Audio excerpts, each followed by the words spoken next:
everyone. Welcome to Writing Easy, the podcast that takes the act of writing, which can sometimes be not easy, and tries to make it less not easy. I am one of your hosts, Mary Mascari. And I'm your other host, Melissa Long. Melissa, you know what? Why is this podcast unlike any other podcast? Or no, what do they say in during a Seder? Why is this night different from any other night? Is that what it is? Yeah, okay. I have no idea. This is... Is that what they say? Yeah, it is, I think. I'm sorry. I apologize to our Jewish listeners. I was trying to do something cool, but the Shiksa has no idea what she's talking about. What I was trying to get at is that this, apparently, is our 100th episode. It's no, I don't even know. What's the... I'm like looking for this word like a no, I don't know. I don't know math. I'm sorry. It's 100 years. Centennial. Will be like Thank you. That's the word I was looking for. I do this for a living. Yeah, we're good with words. We do words good. So the first tip from the Writing Easy podcast hosts is to learn words. Learn words. Lots of them. And this is why I have Google and thesauruses and dictionaries. Oh my God. I just type something in and I'm like, what is the word I'm thinking of? Yeah. Okay, and I'll say, all right, let's make this relevant. Technology is our friend, right? So one of the great tips from our 100 episodes, I almost said 100 years. Yes, we've been doing this podcast for 100 years, people, which is kind of difficult because podcasts didn't exist and we weren't born. I'm old, but I'm not that old. Through the force, we were doing it. Yes. But so yeah, technology is our friend. We love technology, and it can make writing easier. It can also make it harder. But one of the things we want to do to celebrate, besides rambling on and making weird trumpet noises, is to kind of we're going to interview each other. We're going to AMA each other and kind of celebrate what we've accomplished. Because really, this is quite an accomplishment. And it is important also, as a writer, as a creative, to celebrate your accomplishments. And so that's what we're going to do. Yeah. I'm really excited about this. And I will say, like, I think it's been almost 2 years since we started talking about this. I know it took us a little while to get it together, but I feel like it's close to 2 years of us like, hey, we're going to do a podcast. Let's figure out how to do this. Yeah, we're like, it'd be fun. And we bounced ideas around, and you guys are very lucky we didn't go with some of our suggestions because some of them would have been really, really boring. But I have never kept with something this long. This is crazy. Like a creative, so I'm really, and I'm grateful to you for that, because I think if I hadn't had a partner to be accountable to, and one who has really great ideas, I don't think I'd be here. So thank you. Agreed. I would have stopped doing this if it hadn't been for Mary. Yay. Not because I didn't enjoy it or love it, but because I have a very short attention span creatively. Same. And I'm like all in, and then like it just falls off my radar. Would you like to see my collection of half-finished embroidery projects? So you get it. Yeah. So yeah, let's talk about this. Let's talk about how we kind of got started. Melissa, let me ask you, why did you want to do a podcast? 2 reasons. One, I had a lot of opinions that I just wanted to share with people. Yeah, but they're good and opinions. I could only talk to my family for so much and so long before they're like, I don't know what the difference between, a protagonist is who's like struggling with their childhood wound, and like they just don't care. So being able to communicate with writers, especially since I moved away, all my writing friends are online. They're like out in the world. They're not necessarily in the same city. So a podcast was a way to connect with other people and to share thoughts. And then I wanted to do something that was a little bit more focused on life and not just the craft or how to do something, but really like how to deal with rejection and how to get out of a funk and how to just like manage the highs and lows that I just felt like people weren't really talking about. I agree. Yeah. And that's why we decided to make this kind of podcast. Yeah. Same thing. Cause if you look around how to write, there's a lot of advice, and most of it, I think it's getting better now, but most of it is about, craft or business, right? Or it's like, well, here's how you make a query, and here's how you submit, and here's how you get sold, or here's how to the hero's journey and all this sort of stuff. But the writing life is your kind of mental health process, the emotional process that goes through it is unlike anything else. No, I don't know. But it's very challenging. And I'm really happy that we've kind of created a little space to address that and hopefully make it better for some people. I also decided to go in podcasting for the money. Piles and piles of cash. I don't even know what to do with it. It's so much. It's just, I'm sitting on a chair made of cash right now. It's kind of embarrassing. Solid gold. But it's comfortable, Solid gold. I'm like Scrooge McDuck. I actually swim in coins, which is actually really uncomfortable when you think about it, because they're like hard, and I'm like pushing them around. Like, it's really, it's not a pleasant experience, but it's what you got to do.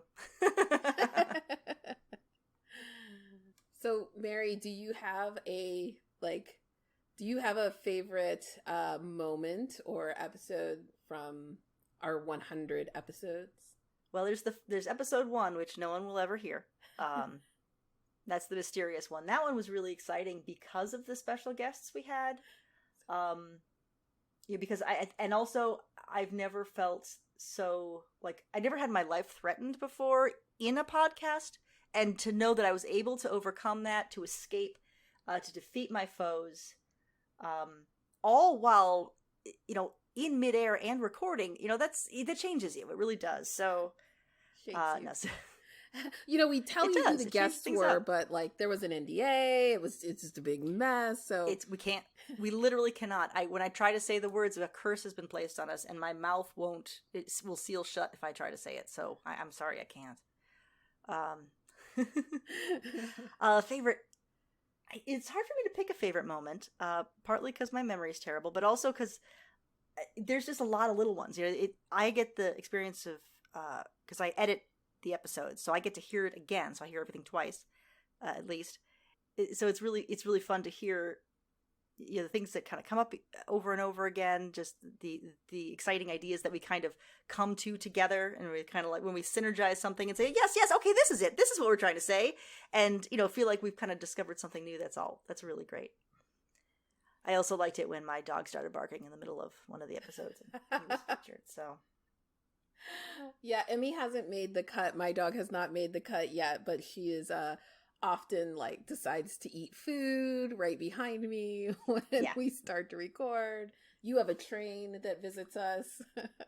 Yes, we have the train, and actually right before we started this recording, my neighbor finished blowing leaves off his yard, so I was very grateful for that. Although the sky is darkening, we might have a thunderstorm. So it's all part of the environment, right? That's how you go. Right. These things come up when you're writing. So So, Melissa, we cannot mention the interview guests that we had on our first episode, obviously, thanks to the ancient curse. We've had some really good ones. And, this would be great. This would be the place where we're, like, trapped in the elevator and we have a recap episode, right? A clip show where we go back but we've had some really good ones. But if we were to suddenly... Yeah, yes, exactly. If we were to suddenly... be able to interview anyone for our podcast, who would you want to have? Who would I want to have? I probably would want to have... the best get? I don't know if it would be the best get, but it would definitely get us a lot of attention. I was like... Well, yeah, okay, well, yeah. Is that the same thing? Is that equal? I would pick one of two people. I would either pick Oprah or Shonda Rhimes. Both because, well, Shonda's more writing focused, so I think that would be really awesome. And she's also very inspirational and like just can do the practical nuts and bolts thing, but also is like a huge draw because she does sit on piles of cash. Yeah, literally, yeah. We've seen the pictures, yeah. And she also kicks all known forms of ass, so there's that as well. Right. It would be interesting. There'd be a lot of stuff that we could talk about. And Oprah, because she's Oprah, like she'd make us cry, she'd make us laugh, we'd have a soul journey. It would be awesome. It would be incredible. We'd all get cars. You would get a car. We'd all get... I could use a car. Actually, no, I can't. I don't ever go anywhere. I mean, like, yeah, if you want to talk about people who you watch, like, I would like Tom Hiddleston to be on this podcast, please. Thank you. But no, I don't know. Like, part of me kind of goes, ooh, like an Anne Lamott would be great, or a Brene Brown would be great. Someone who's can be really inspiring, or a Neil Gaiman. Oh, That would that be would be awesome. amazing. Maybe we should have Meg on. Meg Yes, LaFauve, Lefebvre, who we yes. talk about 8 billion times, and I still can't pronounce her last name. Yeah, well, we should learn how to pronounce her last name and then maybe call her and see if she'll be on our show. I'm sure she would say yes. Although I might have to do something about the neighbor and his leaf blower who has once again started up, so that's exciting. Yeah, there's so many people that we've kind of come to revere, and we've learned so much from, because they're people who sort of talk about this sort of thing, who are writers who acknowledge the difficulty of a writing life. So in your writing life, one way to celebrate milestones in one's life, things like, houses you live in, or jobs you have, or, ages of people, children in your lives. But also for writers, we kind of mark time by the projects that we're working on. Do you remember what you were working on when we started, and, how has that changed for what you're working on now? Yeah, I was just starting. I had written my first script. And it was based off of my life as an educator, like working in the nonprofit education space. And I had just started submitting, and it was getting decent traction. And I was like, maybe I'll move to LA. That's where I was when we started. That's right. Yeah, you had just moved. Like, I think it was like you moved and we started, or you moved in our first couple episodes. Oh, right. I forgot about that. Yeah. I think that was part of why it took so long for us to get, like, we had the idea. Yeah. And then I was like, I'm like kind of in Ohio with my family, and I'm like moving to LA. Yeah, but talk about a journey. Like, you, of all people, like I haven't gone anywhere, but that's amazing. Yeah. I think I was working on my first foray into trying to write a mystery, which never went anywhere. And then since then I wrote another novel, and then tried to write another mystery. And so, yeah, time has gone by. But it's interesting how you change what's important. What I was going to say, like, you had a really cool achievement in terms of a story, right? You have a novel that's in, is it Italian? Which language is it in? Yeah, no, Italian. Short stories. I've had much more success with short stories, which is why I'm focusing on them a little bit more now. I just recently I got the book that one of my stories, called Debugging BB, was translated into Italian in a solar punk anthology. And it's in Italian. It's so cool. Like, I have, like, hey, look, that's I mean, I assume, I have no idea. They may have just taken my words, like I saw proper noun, like, oh yeah, that's the name of my characters. Those look like, but no, I'm sure it's wonderful. So there's been some growth. So fun. I wonder what would happen if you took the short story and then put it into, like, Google Translate again. And took it back. Like, how much do you lose when you go through each round of translations? But then what I'll do is I'll take that weird mess and then write a new story off of that and see what that turns into. So there's an exercise. There you go. All right, I've asked you. I think I asked you 2 questions. You ask me one now. Well, so okay, like, let's talk about, like, what are you writing now or reading now? Either one. Okay. Right now, I am writing. I'm like I said, I'm focusing on short stories again, because I really feel like I enjoy writing them very much. I have a short attention span. They're a lot of fun. And so I just this morning finished a draft of a new short story. About to go, probably start some new ones. But yeah, I'm writing a lot of short stories. I'm really excited about that. And what I'm reading, I just read a really cool book. The author's name is Becky Chambers, and it's called A Long Way to a Small Angry Planet. And it's basically kind of part Firefly, a little bit of Star Wars, a little bit of, I'm not sure what else, but it's a lot of fun. It's this group of different aliens and humans.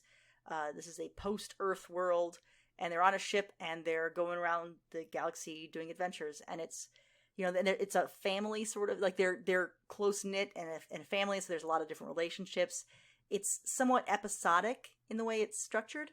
Rather, it has a story arc to it, but it very much is like this episode, this episode, this episode. Like, it could be a television show, and it's super fun and great.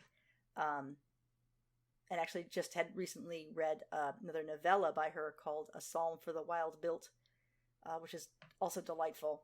And then I'm reading a bunch of Star Wars books.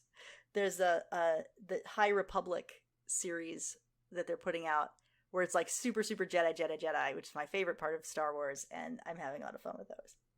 Nice. I'll have to check. So what are you out. reading and writing? Yeah, the Star Wars stuff is super nerdy, but it's a good time. What am I reading? I just took last weekend off and did not do anything creatively or productive except for read a book from start to finish. And I read Legend Born. It is a YA novel by Tracy Dion, and I think that's how you say her last name.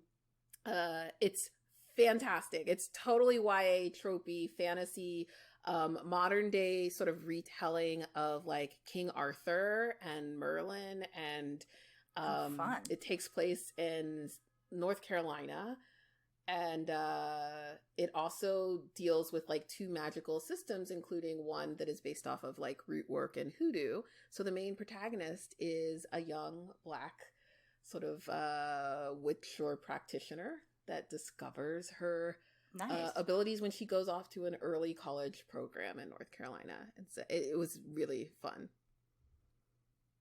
Oh, that's great. And you're writing scripts, right? I'm writing all the scripts. I'm really in a place scripts though day that, and night. yeah, like I'm really struggling because I have a couple of scripts that are like great and I'm moving forward with them. But I have an idea that I have been sitting on probably since we started this podcast that I haven't figured out, like I haven't started, right? Like I just keep playing with the idea and I think, oh, it should be a TV show. No, it should be a feature. And then I'm like, well, it's a really big world, so maybe I should just write the novel and let that do its thing. And then I can go back to the TV and feature because nobody's buying original. Mm-hmm. And I just don't know which way to go with it. But the story is there and it's fantastic and I love it. I just need to give myself permission to start one of those formats. It's so hard sometimes. It's so hard when you've got an idea that you love so much because you know that once you start putting it down on paper, it loses some of it. We've talked about this in the past, right? Like, and so I know, I totally understand how you feel. Like, I don't want to break it. It's so perfect right here in my mind, but you can do it. I trust you. I know you can do it. I know that you're going to write something amazing. That'll be good. We'll see. And I can't wait to read/see it. Yeah.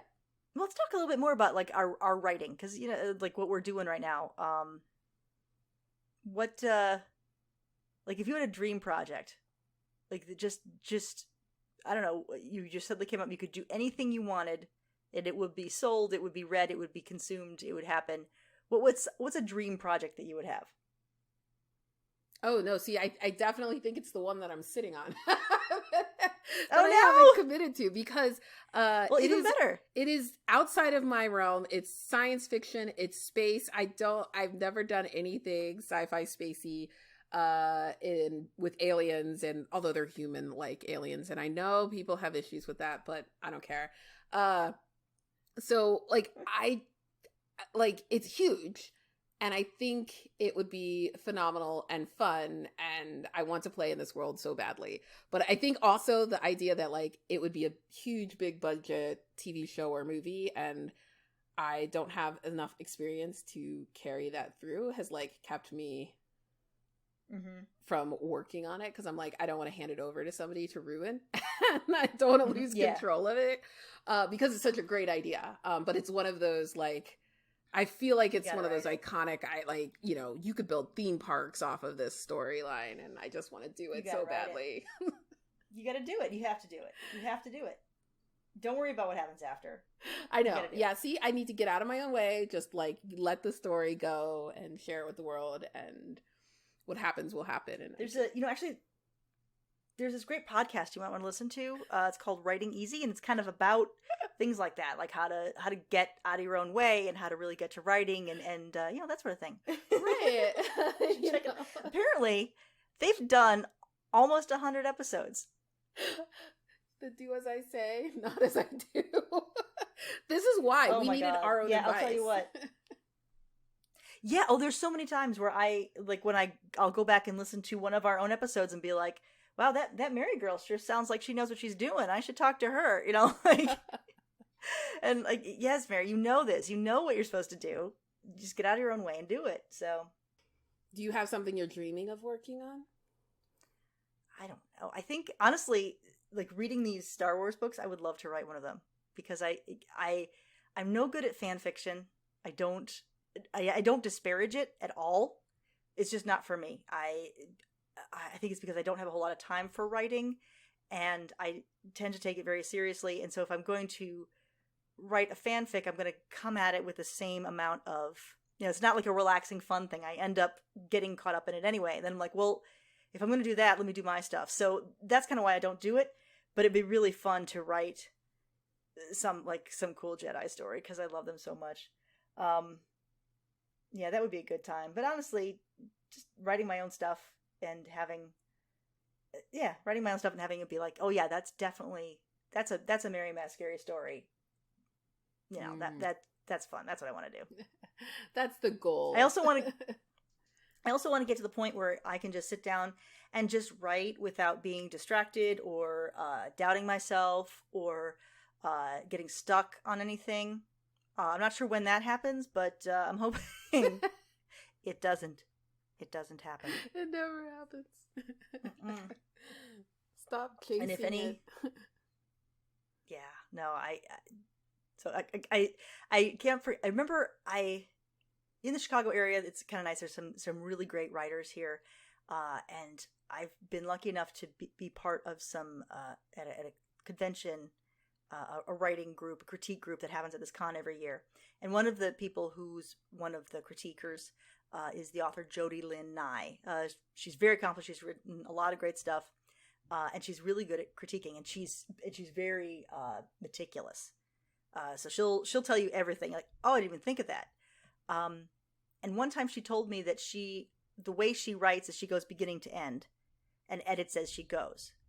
Because she doesn't like to go back over. If she goes back over, she kind of loses interest. So she has to kind of get it right, just go one time through, but slowly, right? As opposed to many times quickly. And I thought that meant that she sits down and she starts at the beginning of the story, and then she writes all the way through, and then she stops and she's done. And that is not, that's not correct at all. Because later she was talking about how, mentioned someone doing that. She's like, and that's not possible. We don't do, like, oh, you don't do that? Oh, okay, great. I was holding myself up to some random standard that didn't exist. But okay, so here's a good thing. What is the worst piece of writing advice you've ever gotten? Or maybe a time where you got some writing advice like that, where it just was the wrong thing at the wrong time. It just really cooked your noodle a little bit. I think I'm going to generalize here because I don't think it's actually about the craft. It's more about the business. And I find that advice on breaking in, like how to break in, how to get there quickly. Like I tended to do the same thing where like I would hear somebody who's already successful in this position that I wanted to be in, right? That I admired, say something like, well, the only way you can get into science fiction and fantasy is to write short stories. And if you're not doing that, you're wasting your time. And then I would obsess. I obsessed for like 2 years trying to write short stories, which I don't like. I am not good at short stories. I don't like reading them. I don't like writing them. I was not good at it. And it was just, I wasn't even learning, like, because I just resented the process so much. So I feel like there was something about, like, a lot of people now will say, oh, the only way you can break into film and television is to win a contest. But you can spend so much money applying to contests, and it's just such bad advice because the readers, all kinds of people read. You don't know who's going to get what thing, and it really is much more luck than actual, like, talent or skill. So it's like, if you win, there's a good chance that it was a good story or a good script. But if you don't, it doesn't mean anything. And that's really frustrating. So I feel like it's that piece of advice of like, you have to do this path to get in. And I'm like, it's not linear. It's not exact. You don't. Yeah, I think that's a really good point. And I think part of the reason people give you advice like that, because they don't know, right? They need to say something and they need to come up with an idea. They don't know because there's no one way. But I do the same thing. I go, oh, got it. That's the way to do it. I will follow that. Whether it be from a career perspective or a craft perspective or anything. I just, to look at someone else, and I mean, usually when you do something, modeling off someone is how you learn, right? Mm-hmm. But I think when it comes to writing, you really, there's a point where you have to find your own way. You have to just kind of find the courage to throw off all of the things you've been told, even from your teachers, even from people you respect, people who didn't give you bad advice, who gave you good advice. You have to kind of just say, okay, I've got that. I've absorbed what I can. It's kind of like a bay leaf in a stew. You know, you have the bay leaf when you're cooking the stew, but you have to take the bay leaf out, right? Otherwise, and I think you have to take that bay leaf out at some point, which is really hard because you think like, oh, I need that bay leaf. And then find your own voice. And that takes time, and it's scary. It does. And then I think like you can't beat yourself up when you follow the advice perfectly and it doesn't work out, which is so tempting. And oh my God. Like, you hear people say, oh, like just write 500 words a day or 1,000 words a day or just do this every single day. Mm-hmm. And then at the end of the year, you'll have or you'll have like 300,000 words that don't make any sense. And it's not actually a complete story. So like, I think there's this desire to simplify it and make it really clear for folks, especially when they're new, but then it can really mess with your mind if you're like, but I did that thing and it didn't happen. So there's something wrong with me. Not that like that was never the process to begin. Like that was never all of it to begin with. It's like when you go to the eye doctor, right? And they're doing the flipping the things. Yeah. Which is better, one or two? Click, click, click, click. Think about all those little lenses and things that they have, right? Those are all bits of writing advice. And you have to try them all on and go, wait, is this? Oh, no, this isn't it. Okay, what is this the right way? I don't know. And these things are great guidelines, but not one of them will be the perfect fit. And it doesn't matter how clear the book makes it. The beginning of the book, how much they promise. Like, yes, this will make your writing life easy. This is all you need to know. It's the number of books I have that start off that way, and that when I read them, I was like, oh yeah, this is all I need to do. Because making plots for me is so hard. It's just a really difficult process. And so I've got so many books on plotting where they say, this is it. And none of them work 100%, but all of them work like 40%. Yeah. And that builds up. So they're all different. You got to pick and choose. So, but it's hard. It's hard when you're told something and it can really get you. I think for me, something that got stuck in my head that I've had to pull out was some nitpicky stuff of a voice of like that's saying, "Oh, that's dumb. Well, that doesn't work. Why would you do that? That's like that critique." I had a critique partner for a while who just like, I didn't get their stuff, they didn't get my stuff, and so we didn't do each other any favors. And I think I internalized some of that stuff, which is dumb. Like, that's the worst advice to internalize, right? Yeah, the person who doesn't get your stuff. Like, that's the worst. It's like, you're a cook in a certain kind of cuisine, and someone who doesn't like that cuisine comes in and complains about it. You're like, oh, well, if they don't like it, that must be like, no, they don't like it. You're not like, don't worry about them. Like, there's no one that should be worrying about making a great cup of coffee for me, right? Like, if I took a cup of coffee, I'm like, ugh, and they'd be like, oh my God, it must be bad coffee. Like, no, it's just I don't like coffee. Yeah. Like, you can't you can't do it. I saw a meme like on Twitter or Instagram the other day that basically said that. And it was like, stop trying to make everybody like you. You don't even like everybody else. It was like, oh yeah, it's like, yes! That's not the standard. I know that I don't like certain things or certain people. So like, why am I trying to win everybody's like favor and praise and approval with my work? Mm-hmm. I wanted to talk about Seton Hill because we have mentioned a couple of times that we were in the same grad school program. We talk about it all the time. We have guests on from our alumni. So like, I think we should spend a little bit of time paying homage, but also talking about like the program and why did we enroll? Yeah, why did we do all it? of that. Yeah. Why did you decide to get an MFA? I mean, again, cash money, totally.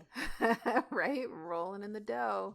I mean, I had all this money. I didn't know how to spend it. So I thought... It's such a hard problem. I know. Like, what can we do? What could I do? So for me, I had heard about the program a couple of times, and I think it was still a Master of Arts program when I had first heard about it.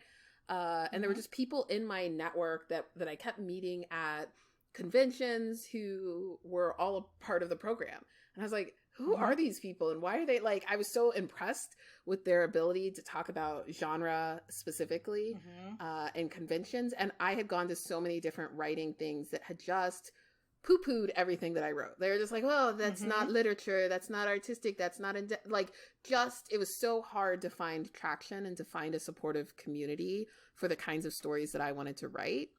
And when I found there was a program that was like all about popular fiction, I was like, I want to study that. Like, this is, I could talk about this night and day, all day long. And so it just kind of sat in my like periphery for a couple of years. And then I was like, nope, I'm going to do it. I'm ready to do it. And nice. Yeah. I had the same thing. I came to a point, I was sort of teaching myself to write and had been working on my own for many years. And I got to the point where I felt like I needed some outside guidance. I was getting to the point where the questions I had weren't ones that I could easily find, in a book from a critique partner, from just people I knew. I also wanted a cohort of writers. I wanted a community of people who were committed at the level I was. I really needed people who were in it. And like you, I looked around at different places and it was hard to find places that took popular fiction seriously. And I think that might also be why people might poo-poo Seton Hill. It's like, oh, well, it's popular fiction. Which is silly. It's just ridiculous. But yeah, those are the things I wanted, and that's absolutely what I got. I feel like I absolutely got a network of people. That's how we met each other. But I know at any point if I have a writing question, I have 10 people I can call instantly and be like, hey, help, or I'm lost, I'm confused, or anything. There's so many people there to help each other. And they're not just, they're at my level, and not to disparage people who aren't. But, I've been doing this for many years now. I'm at a certain level of expertise, and I need to get advice from people at that level, or it doesn't really help me. So yeah, the network is invaluable, and I think that's the biggest thing of any MFA program, no matter what you're studying. If it's film or it's writing or poetry, whatever, like, it's the network. It's the connection of people who are also very experienced, understand the landscape, understand the conventions, understand the politics, right? And can give you solid advice and leads and really be supportive. And a lot of writers are introverts like me. And so we don't do so well, like reaching out to people just coldly, like on email or, following them on social media. And so like, this is a great way to build those in-person relationships with folks. And you can call on them. Like, I talked to maybe 3 or 4 people from my undergraduate days, but like undergraduate was so expansive, right? It's just about becoming an adult, really, right? Like learning how to survive and function in a world and be productive. But when you get to like a graduate level program, everybody's studying the same thing. It's just very detailed and focused, and you all have the same kind of quirks and yes, it's great. I was so proud when I graduated, but I was also so sad because I loved those people. I loved that program. Every time we got to go to residency, it was like magic, and huge. And I think it's so important when you're an artist to be among people who are also doing it. Anything you're doing, human beings, we define ourselves by the people around us. So if you're doing something that's so different from the people around you, it makes it so much harder, because you just don't have that social pressure, in a good way, to kind of keep you there. Like if you're the only one who does it, it's like, ugh. But having these people around you even if it was just for, a week, twice a year, just energized me. So I cannot wait for writing conferences to start up again, because that's such a huge re-energizer. It makes a big, big, big difference. Yeah, and I will say, like, yesterday I had a similar experience, because I've just had a week of like ups and downs, and I've kind of been like beating myself up over a project, or like, oh, it didn't go where I wanted it to go, and maybe this is a waste of time. The doubts, right? Like, maybe I'm throwing away all of this time and energy and money on something that's never going to happen. And then a friend messaged me and was like, hey, like, we're having this thing. It's just a small group Zoom conversation. Like, do you want to join? It's like this screenwriter is going to be here, and like, he's great. And so I joined, and there were like 10 or 12 other people. And it just like lifted me up, like, to be around serious writers, to like really talk, and to also hear that like somebody else has gone through what I'm going through, or understands it. Normal. And it's normal. And I was like, oh yeah, okay, I can back off the ledge. That this is just part of the process, and it's okay, and like, there's a reason why I'm here, and like, it's just one of those moments. And I think you get those from your network and your peers, and the community is so generous, and the writing space just so wonderful and generous. I mean, there's probably a couple of douches, but mostly those are imposters who are trying to like fit in. Like, most of us are they're in their own fear. They're coming out of their own pain, and they're just, spewing it out. So you just have to, they'll get there. There's douches. There are douches everywhere, but generally speaking.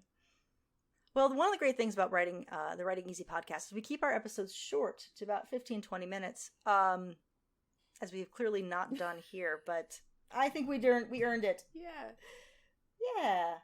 So looking ahead for the rest of, as we want this podcast, and our careers, what are you looking forward to?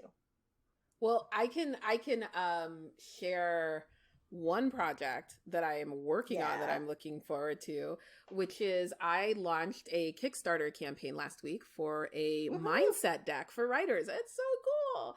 I know, I'm so excited about this. Super excited. It's a deck of affirmations that are grounded in writing and creativity. So all the stuff that I was just talking about, where it's like, oh, I feel like crap and I can't write and I'm doing the wrong thing. And it's like, you pull out an affirmation and it's like, I am patient with myself and the blank page, or I am capable of creating beautiful art, right? Like, just things that I need to remind myself. And I was like, other people need to hear these, see these, have these too. So it is live on Kickstarter. I'm super excited about it. We've gotten a ton of support already, and I hopefully will get fully funded, right?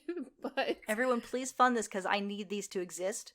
So I need them. This is my personal plea to you. I need them so much. Also, like, we have a lot of like bonus things that I'm testing out. So like, I have some meditations to help like ease you into the creative mindset that are a bonus tier reward, and there's also like wallpapers with affirmations for your laptop and your phone and all of that, so you can stay in the mindset. So yeah, there's more than just the cards, but it has been a labor of love to get this project off the ground and running. I'm so proud of you. So tell everyone how to find it. What's exactly the name, and how do you get there? What do you do? The name is Creatable Spaces, and you could search it on Kickstarter. I think it's like kickstarter.com/Creatives Tarot Creatable Spaces. But if you just search Creatable Spaces, you will get there.